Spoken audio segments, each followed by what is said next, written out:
नमस्कार, knocking-news.com में आपका स्वागत है। मैं हूं गिरिजेश वशिष्ठ। आज जो है वो एक नया उदाहरण भारत के मुसलमानों ने पेश किया है। सांप्रदायिकता को इससे ज़्यादा पॉजिटिव और तगड़ा जवाब नहीं हो सकता था। भारत के मुसलमानों ने ये साबित कर दिया कि वो इस देश को दिलो जान से चाहते हैं और किसी भी धर्म से आगे बढ़कर चाहते हैं, हिंदू मुसलमान से ज़्यादा चाहते हैं। जहाँ पर केंद्र सरकार उम्मीद छोड़ चुकी थी, केंद्र सरकार हाथ खड़े कर चुकी थी, रिकॉर्ड पे है, उसके बाद एक हिंदू लड़की के लिए हिंदुस्तान का मुसलमान इकट्ठा हुआ और उसने उसको बचाने के लिए पूरी ताकत लगा दी। ये कहानी छोटी कहानी नहीं है, ये सांप्रदायिक सद्भाव का एक बहुत बड़ा उदाहरण है जिसको सालों साल तक कोट किया जाएगा, जिसका जिक्र किया जाएगा और जिसका जिक्र करते ही हिंदुस्तान में लोग राहत की सांस लेंगे। हम सब जानते हैं कि हमारे देश में मुसलमानों को लेकर किस किस तरह के प्रोपेगेंडा चलते हैं और ये प्रोपेगेंडा भारत के लोग नहीं फैलाते हैं। भारत में एक छोटा सा मुट्ठी भर तबका जो अपने आप को कहता है कि वो हिंदुओं का रहनुमा है, लेकिन हिंदू उसको अपना रहनुमा नहीं मानते हैं। हिंदुओं का 1/4 वोट भी उनको नहीं मिलता है। वो दिन रात लव जिहाद जैसा एक काल्पनिक और झूठी कहानी, जहां प्रेम विवाह हुआ वहां पे लव विवाह, जहां मुस्लिम लड़का हिंदू लड़की ने प्रेम विवाह कर लिया उसको लव जिहाद बोलना शुरू कर दिया और अब इतना ज़्यादा कर दिया है कि वो लोगों को लगने लगा इसका नाम ही लव जिहाद होता है, हिंदू लड़की से मुस्लिम लड़का शादी करे। इस तरह की लगातार कई तरह की कोरोना काल में आप सोचिए तबलीगी जमात का क्या हुआ था, थूक रहे हैं, कोरोना फैला रहे हैं, कोरोना जिहाद, वो एक IAS IPS जिहाद बोलता है, वो नई नई जिहादें निकाल के लाता रहता है एक चैनल वाला। ये सब चीज़ें चल रही हैं। गोरक्षा के टाइम पे पीट पीट के मार डाला, पहलू खान का मामला देख लो, इखलाक का मामला देख लो, यानी हर तरफ नफ़रत नफ़रत नफ़रत फैलाने में जहां एक तरफ एक आइडियोलॉजी के लोग जुटे हुए हैं तरह तरह से, कभी कानून लाने के नाम पे, कभी वोटर लिस्ट में बदलाव के नाम पे वो अपने एजेंडा को पुश करते रहते हैं। उस पूरी हरकत का कोई जवाब इससे सकारात्मक हो ही नहीं सकता था जो जवाब मुस्लिम धर्मगुरु ने दिया, मुस्लिम लोगों ने दिया। और वो जवाब क्या है इसको डिटेल से समझेंगे तो जो लोग इस देश को प्यार करते हैं उनके रोंगटे खड़े हो जाएंगे। उस कहानी पे आगे पढ़ने से पहले मैं आपको एक लड़की की कहानी सुनाना चाहता हूँ, उस मजबूर लड़की की कहानी जिसको जानना इस देश के हर आदमी के लिए ज़रूरी है। लड़की का नाम है निमिषा प्रिया, केरल की रहने वाली है। वो यमन में जाके कुछ काम धंधा करना चाहती है, नर्स थी, उसको लगा कि मैं कुछ कारोबार करूं। यमन में आप कोई भी विदेशी व्यक्ति वहां पर बिजनेस नहीं कर सकता, कारोबार नहीं कर सकता। तब क्या हुआ, यमन में अपना क्लिनिक खोलने के लिए इस लड़की ने एक लड़के से शादी की। जिस लड़के से शादी की उस लड़के ने, उस आदमी ने, चूँकि बिजनेस उसके नाम से खोला गया था, इसको परेशान करना शुरू कर दिया। इसका वीज़ा अपने पास रख लिया, इसको टॉर्चर करता था, तरह तरह से इसका उत्पीड़न करता था और 10 साल तक उसका उत्पीड़न चला। निमिषा को लगा कि अब इससे छुटकारा पाना बहुत बहुत नामुमकिन है, क्योंकि यमन के जिस इलाके में इसका कारोबार था वो इलाका हूती के अंडर में आता है, उस इलाके में, और कानून के तहत ये वहाँ कोई कारोबार नहीं कर सकती थी। तो इस पूरी की पूरे दबाव में 10 साल का टॉर्चर सहने के बाद केरल की इस हिंदू लड़की निमिषा प्रिया ने अपने उस व्यक्ति से शादी भी की थी, कॉन्ट्रैक्ट मैरिज की थी, ताकि ये बता सके कि भाई मैं इसकी पत्नी हूँ इसलिए मैं इस क्लिनिक की मालिक हूँ। उसने उसको नींद की गोली दे दी कि ये सो जाएगा तो मैं इसका वीज़ा लेके भाग जाऊँगी। वो नींद की गोली का ओवरडोज हो गया या वो नशे में रहता था, कुछ ऊपर से उसने खा लिया, उस आदमी की टैं बोल गई। जब उस आदमी की मौत हो गई तो निमिषा प्रिया ने भागने की कोशिश की लेकिन गिरफ्तार हो गई। गिरफ्तार होने के बाद वहाँ पर मुकदमा चला और मुकदमा चलने के बाद इसको सजाए मौत सुनाई जाती है। निमिषा प्रिया को यमन देश में सजाए मौत। अब सारी तरफ से, हर तरफ से आवाज़ें उठती हैं कि इसको बचाने के लिए कुछ ना कुछ करना चाहिए, क्योंकि ये लड़की जो है ये हत्यारी नहीं है, ये पीड़ित है। इसको बंधक एक तरह से बनाकर रखा गया, उसका शोषण हुआ। ये तो इसने अपनी आत्मरक्षा में एक कदम उठाया जिसमें उस आदमी की जान चली गई, तो लड़की बेकसूर है। लेकिन यमन के कानून कहता है कि भाई अगर किया है मर्डर तो किया है। अब बारी आती है मेरे देश की सरकार की, हिंदूवादी सरकार कह लेती है, जो अपने आप को नेता लोग कहते हैं। देश की सरकार कभी हिंदूवादी नहीं होती है। नेता भले ही संसद में जाके संगोल के सामने लेट जाए, लेकिन संविधान सेकुलर है। खैर, वहाँ पर उस सरकार ने, जब उस सरकार से कहा गया, हाईकोर्ट में लोग गए, दिल्ली हाईकोर्ट में, कि भाई लड़की को बचाइए, ये लड़की बेकसूर है, भारत की लड़की है। तो दिल्ली हाईकोर्ट में भारत सरकार ने जवाब दिया, we have reach the point till which we can go, blood money is private negotiation. 15 जुलाई 2025 को, यानी एक दिन पहले, भारत सरकार ने दिल्ली हाईकोर्ट में ये बयान दिया। यानी भारत सरकार ने हाथ खड़े कर दिए। अब बारी आती है उन लोगों की जिनसे ये देखा नहीं जा रहा था, जो इस लड़की की मजबूरी देख रहे थे। इस देश के नागरिक हैं, केरल जैसे राज्य से आते हैं जहाँ लोग हिंदू मुसलमान से ऊपर उठ के रहते हैं। वहाँ पर एक केरल की हिंदू लड़की, पेशे से नर्स, यमन में नौकरी के लिए गई। मुस्लिम कारोबारी से उसकी शादी हुई, पासपोर्ट छीन लिए, बंदी बना लिया, और उस लड़की को 2020 में फांसी की सज़ा सुनाई गई थी और उसे 16 जुलाई को फांसी होनी थी। भारत सरकार हाथ खड़े कर चुकी थी, हम नहीं बचा सकते। यानी अभी जब आप ये वीडियो देख रहे हैं, उस लड़की को हमारे बीच में नहीं होना था। और यहाँ से शुरू होती है असली कहानी, जो कहती है कि इंसानियत किसी भी धर्म से ऊपर है। बहुत सारे इस देश में बहुत सारे हिंदूवादी लोग हैं वगैरह वगैरह, कोई बीच में नहीं आया। इतना उत्पीड़न सहने के बावजूद, कभी 3 तलाक के नाम पे, कभी इसके नाम पे, हिजाब के नाम पे, कभी हलाला के नाम पे, तमाम तरह की बातें फैलाई जाती हैं, प्रोपेगेंडा फैलाया जाता है। जिस समाज में, उस समाज ने कभी भी किसी भी विदेशी मदद को ना तो स्वीकार किया ना मांगा। ये एक सच है इस देश के मुसलमान का। बहुत सारे लोग कमेंट में आके कुछ कहेंगे, लेकिन ये सच है। वो मुसलमान एक हिंदू लड़की के लिए यमन से कुछ मांग रहा है। क्या मांग रहा है, इससे अंदाजा लगता है 94 साल का एक धर्मगुरु, मुस्लिम धर्मगुरु, ग्रैंड मुफ्ती कंथापुरम AB अबू बकर मुस्लियार ने एक कदम उठाया कि इस लड़की को हमें बचाना है। उस आदमी ने कहा कि इस्लाम कहता है कि अगर मृतक का परिवार माफ़ कर दे तो जान बचाई जाती है, धर्म नहीं इंसान मायने रखता है। यानी जो मर गया उसके घर वाले अगर माफ़ कर दें तो ये माफ़ी इस्लाम में स्वीकार है, और वहाँ पर इस्लाम का कानून चलता है।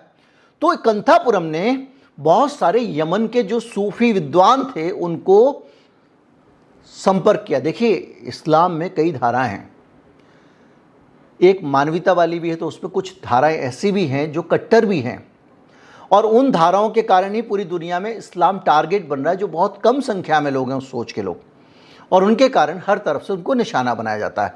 लेकिन यहाँ का जो उदाहरण है, इसमें उसने वहाँ यमन के जो सूफ़ी हैं उनसे संपर्क किया, और उसकी बात हुई शेख हबीब और उमर बिन हाफिज़ से। शेख हबीब उमर बिन हाफिज़ से मुफ्ती विद्वान हैं, और इन्होंने उनसे कहा कि भाई कुछ करिए, ये बेकसूर लड़की है, इसको फंसा के रखा गया था, कैद रखा गया था, और इसकी कोई रास्ता नहीं है इसके पास। इसका सब हड़प लिया, इसका कारोबार हड़प लिया। यहाँ से सामान वामान बेच बाच के पैसे लेके वहाँ क्लिनिक खोलने गई थी, लोगों ने पैसे दिए थे, रिश्तेदारों ने।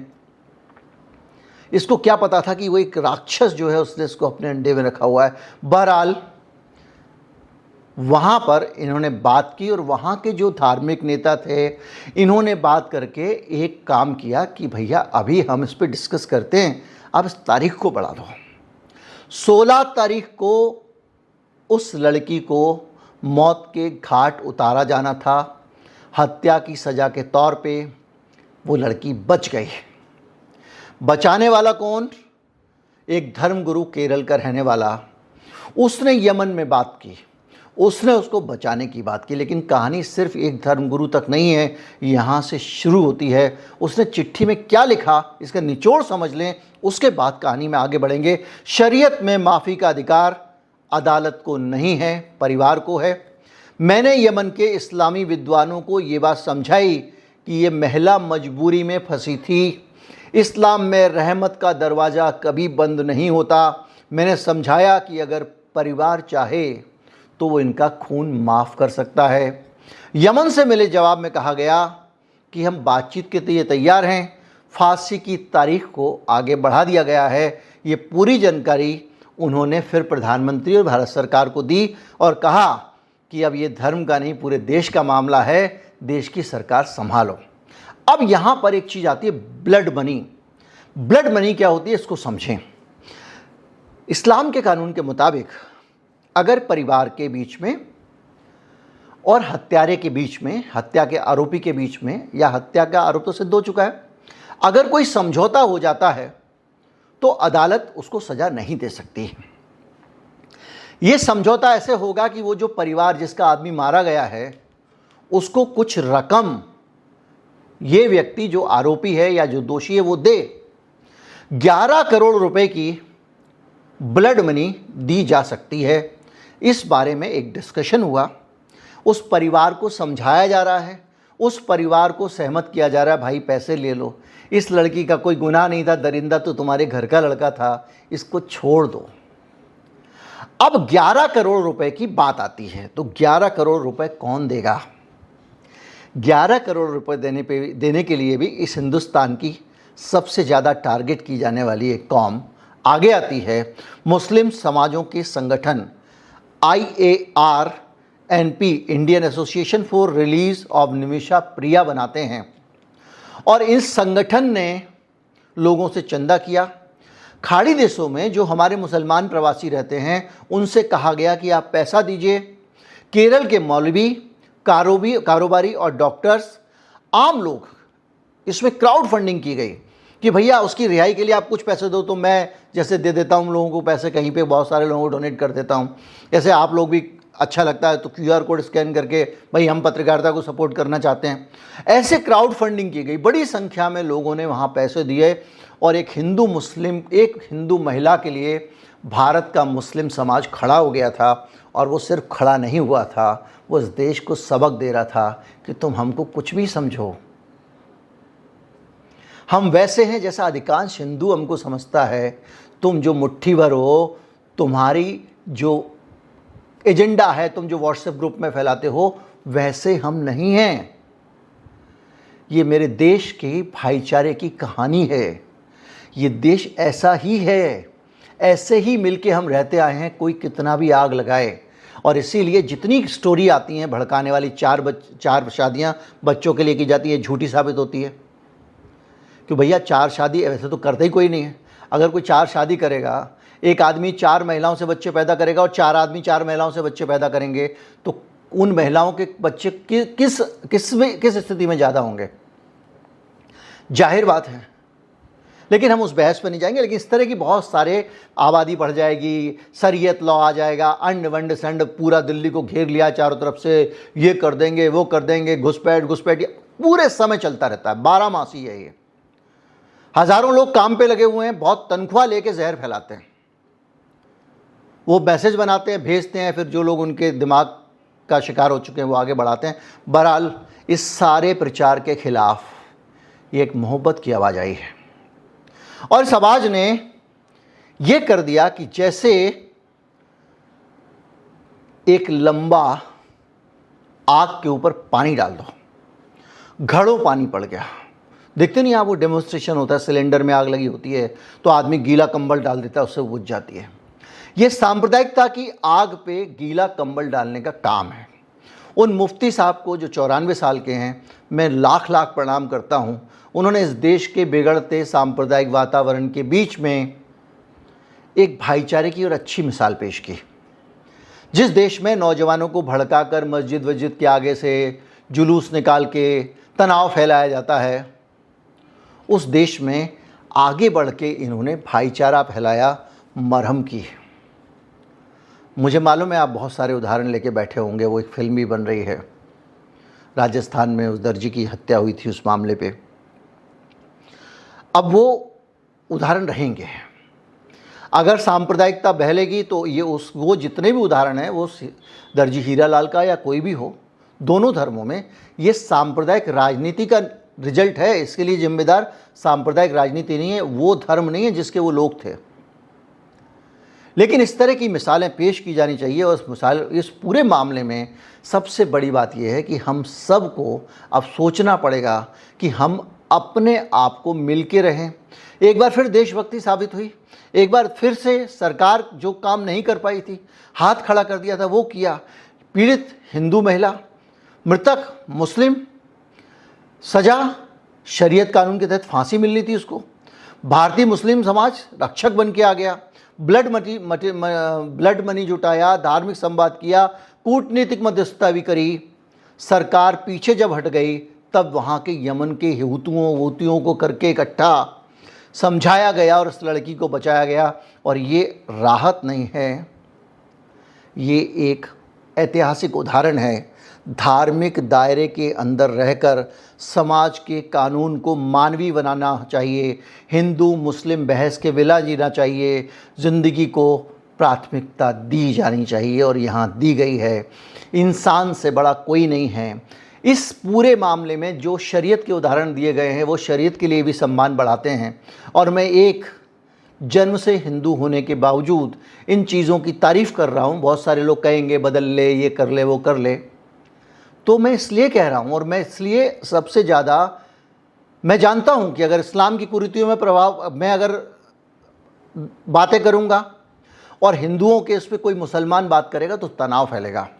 हमको अपना अपना घर सुधारना है। मेरे घर के सांप्रदायिक लोगों पे मैं चोट करता रहूँगा और जितने भी मुसलमान भाईचारे की बात करेंगे उनको मैं सलाम करूँगा, क्योंकि देश ऐसे ही बच सकता है। मुसलमानों को भी ये करना और करते हैं, वो अपने यहाँ की सांप्रदायिकता पे हमला करते हैं और हिंदुओं की सद्भावना की बात करते हैं। और ये चीज़ एक बेहतर हिंदुस्तान बना रही है। इस बेहतर हिंदुस्तान को बना नहीं रही, बना हुआ है।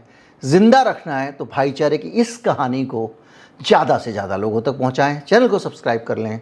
नमस्कार, जय हिंद।